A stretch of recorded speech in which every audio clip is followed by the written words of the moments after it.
MK22 story channel से मैं आप लोगों का स्वागत करती हूँ।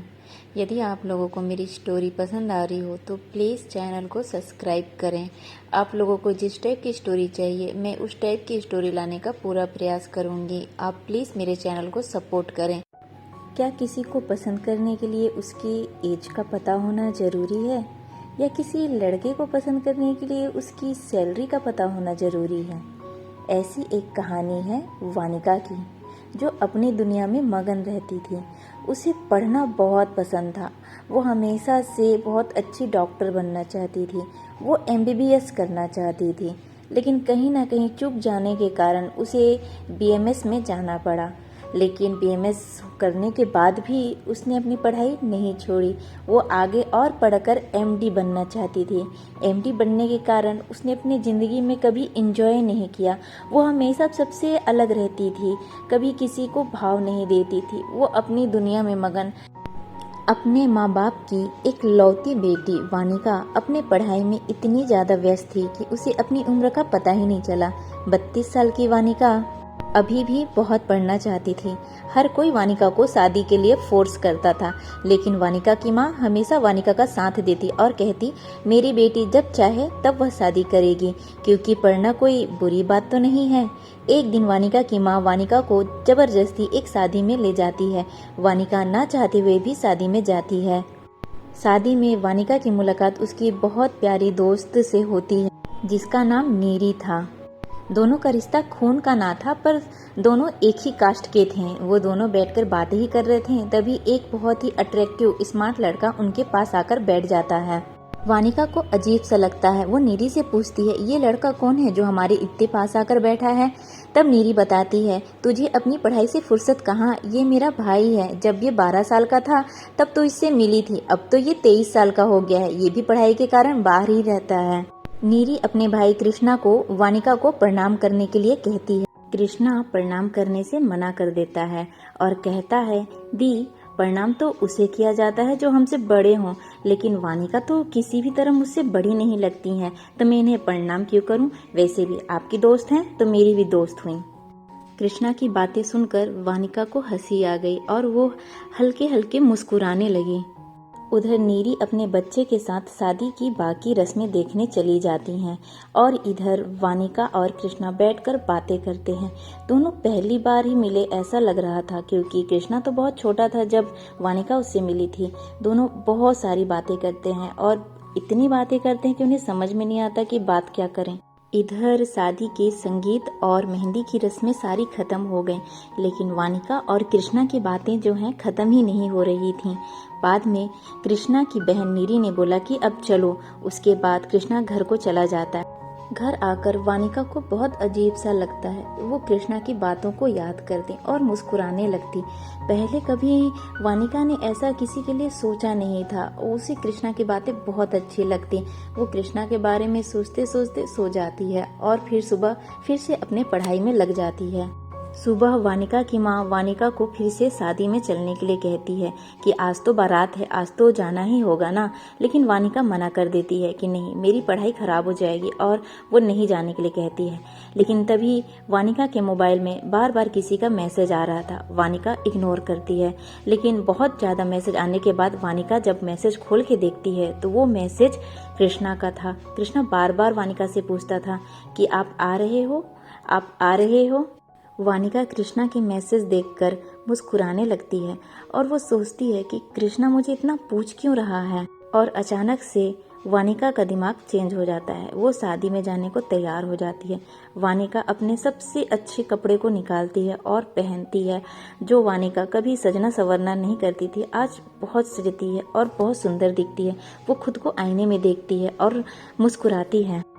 वानिका शादी में पहुंच जाती है। शादी में पहुंचने के बाद वानिका की नज़रें कृष्णा को ढूंढने लगती हैं।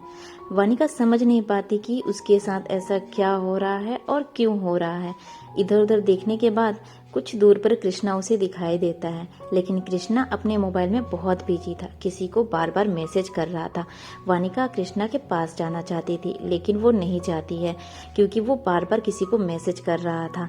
तभी वानिका की माँ वानिका के पास आती है और वानिका को डांटती है कि अब तुम अपने सामान का ध्यान नहीं देती हो, तुम्हारा ध्यान कहाँ है? देखो तुम्हारा मोबाइल कार पे ही रह गया था और किसी का बार बार मैसेज आ रहा है। वानिका मुस्कुराने लगती है क्योंकि वानिका का ध्यान तो कृष्णा पर था, इसलिए वो मोबाइल को भी भूल गई थी। लेकिन जैसे ही वानिका मोबाइल को देखती है वो हैरान हो जाती है क्योंकि कृष्णा सामने बैठकर वानिका को ही मैसेज कर रहा था। वो पूछ रहा था कि आप कहाँ पहुँचे, कब शादी में आओगे। वानिका मैसेज देखकर फिर मुस्कुराने लगती है। कृष्णा मुस्कुराते हुए सामने खड़ी वानिका के पास आता है और मुस्कुरा कर कहता है, बहुत देर लगा दी आपने आने में। वानिका कुछ नहीं कहती है। फिर कृष्णा कहता है, चलो नीरी दी के पास चलते हैं। वानिका कृष्णा दोनों नीरी के पास जाते हैं। वानिका जब नीरी को देखती है तो सोच में पड़ जाती है कि ये मुझे क्या हो रहा है, क्योंकि नीरी उस समय अपने 5 साल के बच्चे के पीछे दौड़ दौड़ कर परेशान हो रही थी। वो बच्चा नीरी को बहुत परेशान कर रहा था। वानिका याद करने लगती है कि यदि मेरी शादी भी पहले हुई होती तो आज मेरा भी 5-6 साल का बच्चा होता।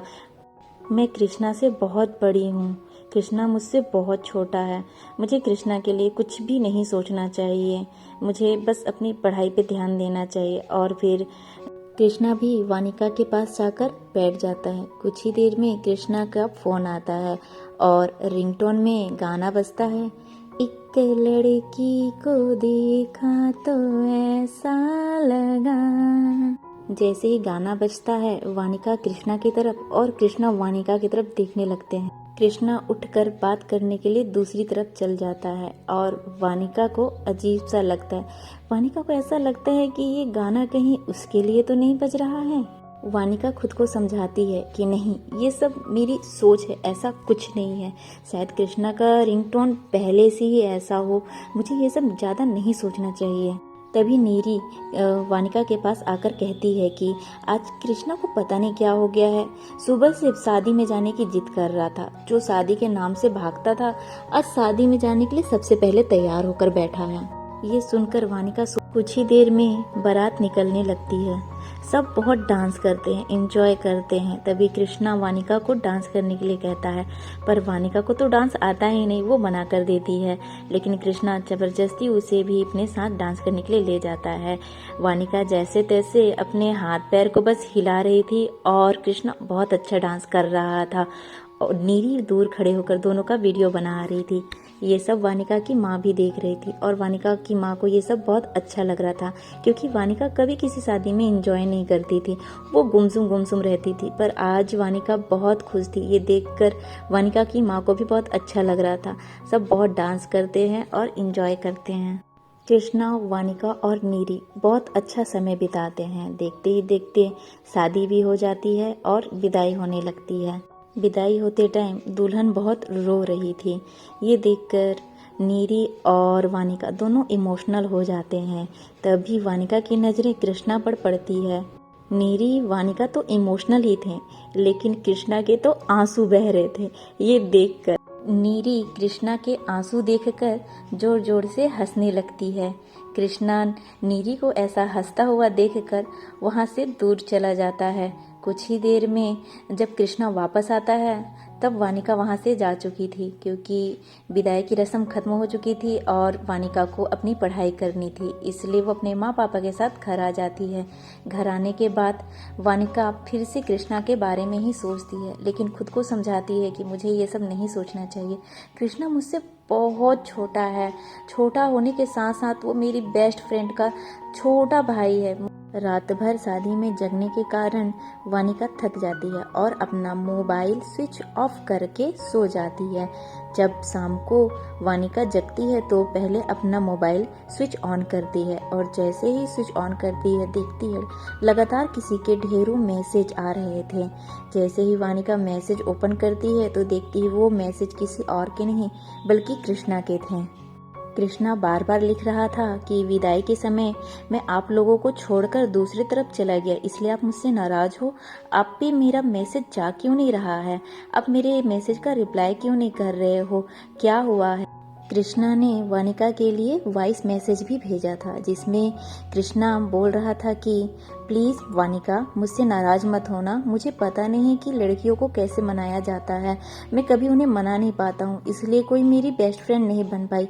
प्लीज़ आप मुझसे नाराज़ मत होना। यदि मुझसे कोई गलती हो तो मुझे बताओ, मैं कैसे आपको मनाऊँ, लेकिन प्लीज़ मुझसे बातें करो वानिका। उसके बहुत सारे मैसेज थे, जिसे देखकर वानिका मुस्कुराने लगती है और सोचती है कि मैं जितना इसे भूलना चाहती हूँ, ये तो उतना। कृष्णा के मैसेज देखकर वानिका खुद को आईने में देखते हुए सोचती है कि क्या मैं सच में इतनी स्पेशल हूँ कि कोई मेरे बात ना करने पर इतना उदास हो गया हो, जो मुझे मनाने के लिए कुछ भी करने के लिए तैयार हो। ये कौन सा एहसास है? ये कैसा खिंचाव है? ये क्या है जिसे मैं रोक नहीं पा रही हूँ? यदि ये गलत है तो कुछ टाइम तक मैं गलत ही रहना चाहती हूँ, पर ये एहसास बहुत अच्छा है। कुछ टाइम तक मैं इस एहसास के साथ जीना चाहती हूँ। और फिर वानिका कृष्णा के सवालों का जवाब देती है। दोनों बहुत सारी बातें करती हैं। बातें करते करते वानिका सोचने लगती है कि सारी बातें तो मैं कर चुकी, अब मैं बात क्या करूं? पर कृष्णा की बातें ख़त्म नहीं होती। उससे बात करते टाइम वानिका को सोचना नहीं पड़ता कि मैं क्या बोलूं, क्योंकि कृष्णा हर चीज़ बोलता रहता और वानिका को बस सुनना था। वानिका को कृष्णा से बात करना बहुत अच्छा लगता था। वो अपने मन में कृष्णा के लिए गाने गुनगुनाने लगती थी। खुद को बहुत स्पेशल समझती थी, लेकिन उम्र का इतना फासला, क्या होगा इस फीलिंग्स का? क्या अंजाम मिलेगा इस फीलिंग्स का? अब क्या होगा वानिका और कृष्णा की लाइफ का? कैसे वो दोनों क्या करेंगे? क्या